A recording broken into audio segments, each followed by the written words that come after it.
Ensuring economic equity, where no proportion of the population is left behind, is important in our path towards economic recovery. Independent journalist Tehmina Kaoosji highlights one of the issues facing Malaysian women, which is disproportionate opportunities in the workforce.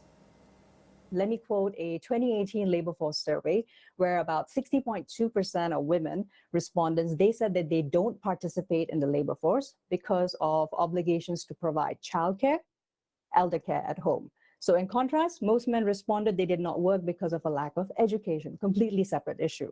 So this kind of statistic clearly points to a critical need for investment, as well as a huge incentive for the Malaysian government to invest in a childcare infrastructure, and because we are an aging population, elder care systems as well, because women actually are the ones who are taking on a lot of this invisible unpaid care work, right?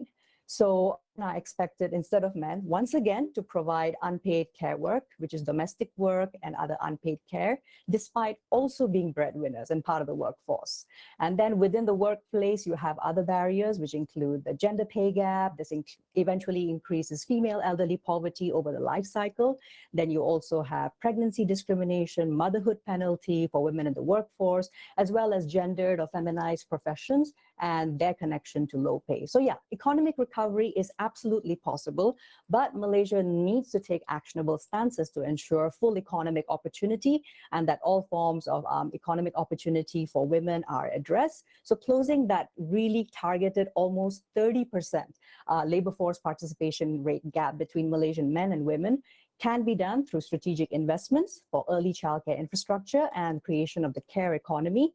And this can mean economic resilience, economic recovery for Malaysia, not just in 2023, but also beyond.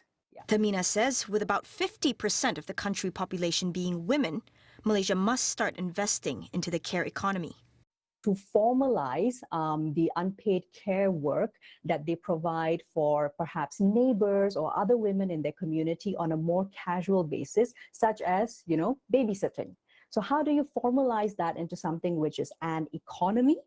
Upscaling that and taking it to a wider level, going across, every kawasan, every daerah, and eventually the whole of Malaysia. That is fundamentally the idea behind the care economy. So basically allowing for X number of women from, let's say, a specific community to go to work worry-free because they know that their children are well cared for. And at the same time, it is quality early childcare. And at the same time, for some women in certain communities, also being able to be these care providers on a formalized basis, meaning which they also become part of the labor force because it's a formalized business rather than something which is casual and perhaps even unpaid.